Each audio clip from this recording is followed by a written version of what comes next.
Hello friends, welcome to ಅಂಗೈಯಲ್ಲಿ ಆರೋಗ್ಯ Kannada YouTube channel.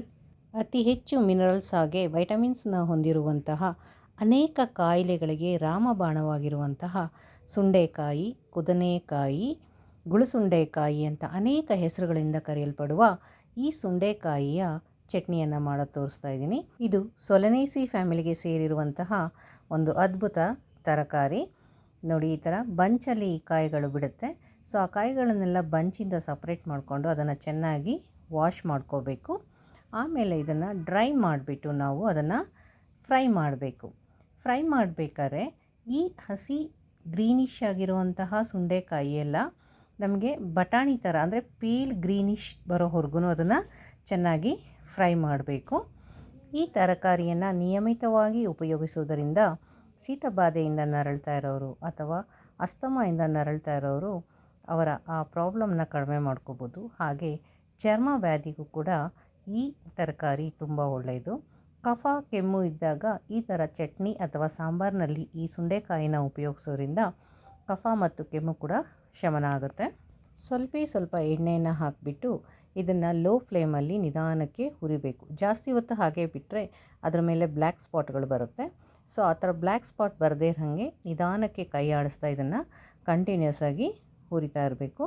So ಆವಾಗ dark green ಇರುವಂತಹ ಈ ಸುಂಡೆಕಾಯಿ ಬಟಾಣಿ ಥರ ನೀಟಾಗಿ ಆ ವೈಟ್ ಪ್ಯಾಚಸ್ ಥರ ಕಾಣಿಸೋ ಥರ ಅದು ಟರ್ನ್ ಆಗ್ತಾ ಹೋಗುತ್ತೆ. ಸೊ ಕಂಪ್ಲೀಟಾಗಿ ಅದು ನಮಗೆ ಬಟಾಣಿ ಅಪಿಯರೆನ್ಸ್ ಬರೋವರೆಗೂ ಹುರಿಬೇಕು. ಇದನ್ನು ಉಸ್ತಿಕಾಯಿ ಅಂತ ಸಹ ಕರೀತಾರೆ. ಇತ್ತೀಚಿನ ದಿನಗಳಲ್ಲಿ ಇದು ನಮಗೆ ಮಾರ್ಕೆಟಲ್ಲಿ ಸಹ ಕಾಣಸಿಗ್ತಾ ಇದೆ. ಕಮರ್ಷಿಯಲ್ ಆಗಿ ಇದನ್ನು ನಾವು ಜಾಸ್ತಿ ಗ್ರೋ ಮಾಡದೇ ಇರೋದ್ರಿಂದ ಸೊ ಇದಕ್ಕೆ ಯಾವುದೇ ಇನ್ಸೆಕ್ಟಿಸೈಡು, ಪೆಸ್ಟಿಸೈಡ್ಗಳ ಪ್ರಯೋಗ ಆಗಿರೋಲ್ಲ. ಹಾಗಾಗಿ ಈ ತರಕಾರಿ ಕಂಪ್ಲೀಟಾಗಿ ನಮಗೆ ಕೆಮಿಕಲ್ ಫ್ರೀ ಆಗಿದೆ. ಈ ಗಿಡಗಳನ್ನು ಬಹಳ ಸುಲಭವಾಗಿ ನಾವು ಗ್ರೋ ಬ್ಯಾಗ್ಗಳಲ್ಲಿ ಟೆರೆಸ್ ಮೇಲೆ ಅಥವಾ ಮನೆಯ ಸರೌಂಡಿಂಗಲ್ಲಿ ಬೆಳೆಸ್ಬೋದು. ವೈಲ್ಡ್ ವೆರೈಟಿ ಆಗಿರೋದ್ರಿಂದ ಇದಕ್ಕೆ ಜಾಸ್ತಿ ಇನ್ಸೆಕ್ಟ್ ಕಾಟನೂ ಇಲ್ಲ. ಹಾಗೆಯೇ ಡೊಮೆಸ್ಟಿಕ್ ಅನಿಮಲ್ಗಳು ಕೂಡ ಇದನ್ನು ಹಾಳು ಮಾಡೋದಿಲ್ಲ. ಲಾಸ್ಟ್ ಇಯರು ಈ ಸುಂಡೆಕಾಯಿ ಎಲೆಯಲ್ಲಿ ಲೋರಿಕೀಟ್ ಫ್ಯಾಮಿಲಿಗೆ ಸೇರಿರುವಂಥ ಬರ್ಡು ನೆಸ್ಟ್ ಕಟ್ಬಿಟ್ಟು ಮರಿ ಮಾಡಿತ್ತು. ನೋಡೋಕ್ಕೆ ತುಂಬ ಚೆನ್ನಾಗಿತ್ತು, ಖುಷಿ ಆಗ್ತಾಯಿತ್ತು. 1/2 ಸ್ಪೂನಷ್ಟು ಎಣ್ಣೆನ ಉಪಯೋಗಿಸಿ ಈ 1 ಬೌಲಷ್ಟು ನಾನು ಸುಂಡೆಕಾಯಿನ ಹುರಿದಿದ್ದೀನಿ. ಜಾಸ್ತಿ ಉಷ್ಣತೆಯಿಂದ ನರಳ್ತಾ ಇರೋರು ಅಥವಾ ಅತಿ ಹೆಚ್ಚು ಉಷ್ಣತೆಯನ್ನು ಹೊಂದಿರುವಂಥವರು ಸಾಮಾನ್ಯವಾಗಿ ಇದಕ್ಕೆ ಬೆಣ್ಣೆಯನ್ನು ಉಪಯೋಗಿಸ್ಬೇಕು. ಚೆನ್ನಾಗಿ ಬೆಣ್ಣೆನಲ್ಲೇ ಈ ಕಾಯಿನ ಹುರಿಯೋದ್ರಿಂದ ಅದು ತಂಪಾಗುತ್ತೆ. ಯಾಕಂದರೆ ಸುಂಡೆಕಾಯಿ ಸ್ವಲ್ಪ ಉಷ್ಣತೆಯನ್ನು ಹೊಂದಿರುತ್ತೆ. ನೋಡಿ, ಈ ರೀತಿ ಚೆನ್ನಾಗಿ ಹುರಿದಾಗ ಇದು ಬಟಾಣಿ ಥರ ಆಗ್ತಾಯಿದೆಯಲ್ಲ. ಈಗ ಕಂಪ್ಲೀಟಾಗಿ ಲೋ ಫ್ಲೇಮ್ ಮಾಡಿಬಿಟ್ಟು ಈ ಹುರಿದಿರೋ ಅಂಥ ಸುಂಡೆಕಾಯಿನ ಒಂದು ಪ್ಲೇಟಿಗೆ ಟ್ರಾನ್ಸ್ಫರ್ ಮಾಡ್ಕೋತಾ ಇದ್ದೀನಿ. ಸೊ ಇದೇ ಬಾಣಲೆಯಲ್ಲಿ ಮತ್ತೆ ನಾವು ಉಳಿದಿರೋ ಅಂತಹ ಇಂಗ್ರೀಡಿಯೆಂಟ್ಸ್ನ ಫ್ರೈ ಮಾಡ್ಕೋಬೇಕು. ಸೊ ಸುಂಡೆಕಾಯಿನ ಕೂಲಾಗಿ ಇರಲಿ ಅಂತ ಹೇಳಿಬಿಟ್ಟು ಅದನ್ನ ತಟ್ಟೆಗೆ ಟ್ರಾನ್ಸ್ಫರ್ ಮಾಡಿ ಅದನ್ನ ಕೂಲ್ ಮಾಡೋ ಅಷ್ಟರಲ್ಲಿ ನಾವು ಇದಕ್ಕೆ 2 ಸ್ಪೂನಷ್ಟು ಕಡಲೆ ಬೇಳೆನ ಹಾಕ್ಕೊಂಡು ಫ್ರೈ ಮಾಡ್ತಾಯಿದ್ದೀನಿ. ಇದನ್ನು ಸಹ ನಾವು ಲೋ ಫ್ಲೇಮಲ್ಲೇ ಮಾಡಬೇಕು. ಹೈ ಫ್ಲೇಮಲ್ಲಿ ಮಾಡಿದ್ರೆ ಕಾಳುಗಳು ಸೀದೋಗ್ಬಿಡುತ್ತೆ, ಒಳಗಡೆ ಬೆಂದಿರೋದಿಲ್ಲ.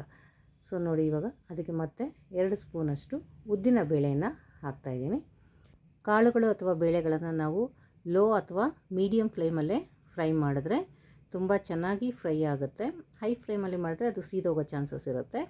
ಈಗ ಇದಕ್ಕೆ 1 ಬೌಲಷ್ಟು ಅಥವಾ ಒಂದು ದೊಡ್ಡ ಆನಿಯನ್ನ ಕಟ್ ಮಾಡಿಬಿಟ್ಟು ಅದನ್ನು ಫ್ರೈ ಮಾಡೋಕ್ಕೆ ಹಾಕೋತಾ ಇದ್ದೀನಿ. ಎಲ್ಲನೂ ಒಟ್ಟಿಗೆ ಸೇರಿಸಿ ಫ್ರೈ ಮಾಡಬೇಕು. ಆನಿಯನ್ದು ರಾ ಸ್ಮೆಲ್ ಹೋಗೋವರೆಗೂ ಅದನ್ನು ಫ್ರೈ ಮಾಡಬೇಕು. ಹಾಗೆ 1 ಗಡ್ಡೆಯಷ್ಟು ಬೆಳ್ಳುಳ್ಳಿನ ಅದರ ಸಿಪ್ಪೆ ತೆಗೆದು ಹಾಕ್ತಾಯಿದ್ದೀನಿ. ಹಾಗೆ 5 ಹಸಿಮೆಣಸಿನಕಾಯಿನ ಇದಕ್ಕೆ ಸೇರಿಸಿ ಫ್ರೈ ಮಾಡ್ತಾಯಿದ್ದೀನಿ. ಸೊ ಹಸಿಮೆಣಸಿನ್ಕಾಯಿ ತೊಟ್ಟನ್ನು ಒಂಚೂರು ಕಟ್ ಮಾಡಿ ಹಾಕಬೇಕು, ಇಲ್ಲಾಂದರೆ ಹಸಿಮೆಣಸಿನ್ಕಾಯಿ ಸಿಡಿಯೋ ಚಾನ್ಸಸ್ ಇರುತ್ತೆ. ನೋಡಿ, ಇವಾಗೆಲ್ಲ ಒಟ್ಟಿಗೆ ಫ್ರೈ ಆಗ್ತಾಯಿದೆ. ಅದರ ರಾ ಸ್ಮೆಲ್ ಕೂಡ ಹೋಗಿದೆ. ಆನಿಯನ್ ಕಂಪ್ಲೀಟಾಗಿ ಫ್ರೈ ಆಗಿದೆ. ಸೊ ಇದನ್ನು ಕಂಪ್ಲೀಟಾಗಿ ತಣಿಯೋದಕ್ಕೆ ಬಿಡಬೇಕು. ನಮ್ಮ ಆಹಾರ ಪದ್ಧತಿಯಲ್ಲಿ ಪಚಡಿಗಳು, ಚಟ್ನಿಗಳು ಹಾಗೆ ಚಟ್ನಿ ಪುಡಿಗಳು ಒಂದು ಅದ್ಭುತವಾದ ಮೇಜರ್ ರೋಲ್ನ ಪ್ಲೇ ಮಾಡ್ತವೆ. ಆದರೆ ಈಗ ನಾವು ನಮ್ಮ ಒಂದು ಫಾಸ್ಟ್ ಫುಡ್ಡಿಗೆ ನಾವು ಅಡಿಕ್ಟ್ ಆಗಿಬಿಟ್ಟು ಈ ಥರ ಫುಡ್ಗಳನ್ನು ನಾವು ಸರ್ವೇ ಸಾಮಾನ್ಯವಾಗಿ ಮರಿತಾ ಬರ್ತಾ ಇದ್ದೀವಿ. ಸಾಂಪ್ರದಾಯಿಕ ಅಡುಗೆಗಳನ್ನು ನಾವು ಹೆಚ್ಚು ಮಾಡೋದ್ರಿಂದ ಸೊ ಈ ಥರ ಒಂದು ಅಪರೂಪದ ತರಕಾರಿಗಳನ್ನು ನಾವು ಆಹಾರದಲ್ಲಿ ಬಳಕೆ ಮಾಡಬಹುದು. ಸೊ ಅದರಿಂದ ನಮಗೆ ಬೇಕಾಗುವಂಥ ಖನಿಜಾಂಶಗಳು ಹೆಚ್ಚಾಗಿ ನಮ್ಮ ದೇಹಕ್ಕೆ ಸಿಗ್ತಾ ಹೋಗುತ್ತೆ. ಸೀಸನಲ್ ತರಕಾರಿ ಮತ್ತು ಕಾಳುಗಳಿಂದ ನಾವು ನೂರಾರು ವೆರೈಟಿ ಚಟ್ನಿಗಳನ್ನ ಮಾಡ್ಬೋದು. ನೋಡಿ, ಇವಾಗ ಫ್ರೈ ಆಗಿರುವಂಥ ಈರುಳ್ಳಿ ಮತ್ತು ಕಾಳುಗಳ ಜೊತೆಗೆ ಕೊತ್ತಂಬರಿ ಸೊಪ್ಪನ್ನು ಸಹ ವಾಶ್ ಮಾಡಿಬಿಟ್ಟು ಫ್ರೈ ಮಾಡ್ತಾಯಿದ್ದೀನಿ. ನೀವು ಕೊತ್ತಂಬರಿ ಸೊಪ್ಪು ಪಚಡಿ, ಪಲ್ಯ ಅಥವಾ ಯಾವುದೇ ರೆಸಿಪಿಗಳಿಗೆ ಬಳಸಬೇಕಾದ್ರೆ ಆದಷ್ಟು ಅದರ ಸ್ಟೆಮ್ಮನ್ನು ಬಳಕೆ ಮಾಡಿಕೊಳ್ಳಿ. ಇದರಲ್ಲಿ ಹೆಚ್ಚಿನ ಫೈಬರ್ ಅಂಶ ಇರುತ್ತೆ. ನಾವು ಹೆಚ್ಚಿನ ಫೈಬರ್ ಅಂಶ ತಗೊಂಡಾಗ ಕಾರ್ಬೋಹೈಡ್ರೇಟ್ ಇಂಟೇಕ್ ಕಡಿಮೆ ಆಗುತ್ತೆ. ಸೊ ಡಯಾಬಿಟಿಕ್ ಕಂಟ್ರೋಲ್ಗೆ ಇದು ಕೂಡ ಒಂದು ಒಳ್ಳೆಯ ಟಿಪ್ ಅಂತ ಹೇಳ್ಬೋದು. ನಿಮ್ಮ ರೆಸಿಪಿಲಿ ಆದಷ್ಟು ತರಕಾರಿ ಮತ್ತು ಗ್ರೀನ್ಸ್ನ ಜಾಸ್ತಿ ಯೂಸ್ ಮಾಡಿ. ಆ ಗ್ರೀನ್ಸ್ನ ಸ್ಟೆಮ್ ಸಮೇತ ಆದಷ್ಟು ಯೂಸ್ ಮಾಡಿ. ಚಟ್ನಿನಲ್ಲಿ ನಾವು ಇದನ್ನು ಗ್ರೈಂಡ್ ಮಾಡೋದ್ರಿಂದ ನಿಮಗೆ ಆ ಸ್ಟೆಮ್ ಅಷ್ಟೊಂದು ಸಿಗೋದಿಲ್ಲ. ಸೊ ಎಲ್ಲೆಲ್ಲಿ ಸಾಧ್ಯವೋ ಅಲ್ಲಲ್ಲಿ ಮ್ಯಾಕ್ಸಿಮಮ್ಮು ನೀವು ಎಲ್ಲ ಸೊಪ್ಪಿನ ಸ್ಟೆಮ್ಮನ್ನು ಆದಷ್ಟು ಉಪಯೋಗಿಸೋಕ್ಕೆ ಟ್ರೈ ಮಾಡಿ. ನೋಡಿ, ಇವಾಗ ಎಲ್ಲ ಹುರಿದಿಟ್ಟಿರುವಂತಹ ಕಾಳು ಮತ್ತು ಗುಳಸುಂಡೆಕಾಯಿ ಎಲ್ಲ ಆರಿದೆ. ಸೊ ಇವಾಗ ಇದನ್ನು ನಾನು ಗ್ರೈಂಡಿಂಗ್ ಜಾರಿಗೆ ಟ್ರಾನ್ಸ್ಫರ್ ಮಾಡ್ತಾಯಿದ್ದೀನಿ. ಕಂಪ್ಲೀಟಾಗಿ ಇದು ತಣಿಬೇಕು, ಆವಾಗಲೇ ನೀವು ಅದನ್ನು ಯೂಸ್ ಮಾಡಿ. ಈ ಚಟ್ನಿನ ಸ್ವಲ್ಪ ತರಿಯಾಗಿ ರುಬ್ಕೋಬೇಕು.